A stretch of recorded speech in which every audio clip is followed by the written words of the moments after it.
నీళ్లు ఉంటేనే పంటలు వేసుకోండి, భూగర్భ జలాలు లేవు, కొత్త బోర్లు వేసి నష్టపోకండి, యాసంగి పంటలు వేయకండి, వేసి నష్టపోకండి, అప్పుల పాలు అవ్వకండి, భారీ పెట్టుబడులు పెట్టి రైతులు నష్టపోతున్నారని మా దృష్టికి వచ్చింది. వ్యవసాయ రైతు సంక్షేమ కమిషనర్ చైర్మన్ కోదండరెడ్డి సంచలన వ్యాఖ్యలు. 2 లక్షల రూపాయల రుణమాఫీ 23,000 కోట్ల రూపాయలు దేశంలో ఎప్పుడు జరగదు.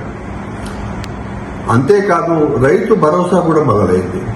అంతేకాదు ఎన్నడూ లేని విధంగా సన్న వడ్లకు 500 బోనస్ కూడా ఇవ్వడం జరిగింది. ఇవన్నీ వ్యవసాయ రంగానికి ఒక రైతు బిడ్డ కాబట్టి ఈ సంవత్సర కాలంలో ఇవన్నీ కూడా రైతాంగానికి పెట్టుబడి కింద ఉండడానికి, అప్పుల బాధ నుంచి తొలగించడానికి చేసిన ప్రక్రియలు. అందువల్ల ప్రభుత్వం ఇంకా చేయడానికి సిద్ధంగా ఉంది. కానీ ఈ ఎండాకాలం పంట దయచేసి మీరు సాహసం చేసి బోర్లు వేసుకొని అనవసరంగా పెట్టుబడులు పెట్టకండి. జాగ్రత్తగా ఉండండి.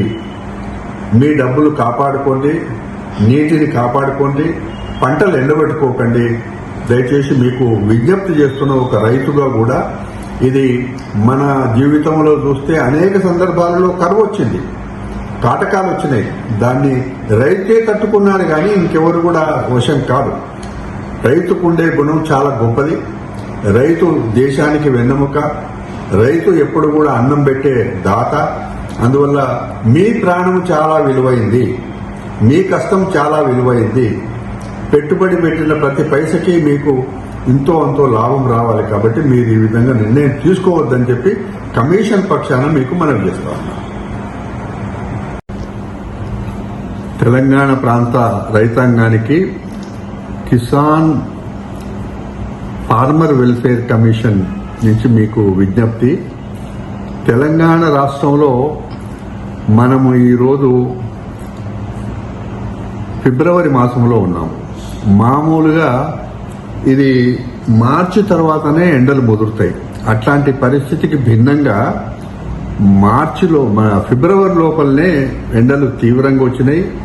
ఎక్కడ పడితే అక్కడ పంటలు ఎండిపోతున్నట్టుగా, రైతులు పెట్టుబడి పెట్టి పాపం ఇబ్బంది పడుతున్నట్టుగా, కొందరైతే ఇంకా ఒక అడుగు ముందుకేసి చాలా మానసికంగా ఇబ్బంది పడుతున్నట్టుగా మా కమిషన్ దృష్టికి వచ్చింది.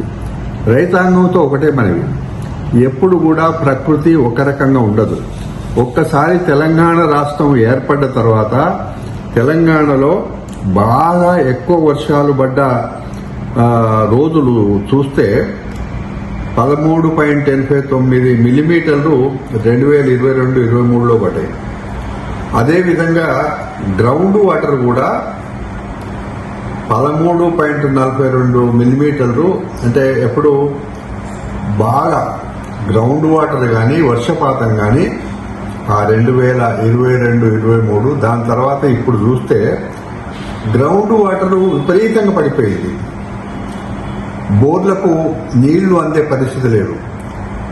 పత్రికలలో చూస్తే అక్కడక్కడ చూస్తే భారీ పెట్టుబడి పెట్టి కొత్త బోర్లు వేస్తున్నారు. గ్రౌండ్ వాటరే లేనప్పుడు మీరు ఖర్చు పెట్టి బోర్లు వేసుకుంటే దానివల్ల ఉపయోగం లేదు. అందువల్ల కమిషన్ ఎప్పుడు కూడా రైతాంగం యోగక్షేమాలు చూస్తుంది. కాబట్టి మీరు అప్పులు తెచ్చి పెట్టుబడులు పెట్టకండి. ఉన్న పంటను కాపాడుకోండి. అదనంగా వరి వేయడానికి మీరు మంచి పద్ధతి కాదు, మానుకోండి. అందువల్ల మా మనవి ఒకటే ఏంటంటే, ఇది అవతల నేను రాజకీయ పార్టీలతో కూడా మనవి చేస్తా ఉన్నా, మీరు పదే రైతాంగం మానసిక ఒత్తిడికి గురి చేసే పద్ధతిలో మీరు స్టేట్మెంట్స్ ఇస్తున్నారు. మంచి పద్ధతి కాదు. కరువు, కాటకాలు, అధిక వర్షాలు, వరదలు ఇవన్నీ కూడా ప్రకృతి జరిగేటి. ప్రకృతిలో మీరు దాన్ని కూడా రాజకీయం చేసుకోవడం మంచి పద్ధతి కాదు. నేను దయచేసి రాజకీయ పార్టీలకు, ప్రతిపక్ష పార్టీలకు చేతులెచ్చి నమస్కారం చేస్తున్నా, రైతు పక్కన నిలబడండి. రైతుకి ఆత్మస్థైర్యం పెంచండి. చివరిగా మా కమిషన్ పక్షాన రేవంత్ రెడ్డి గారు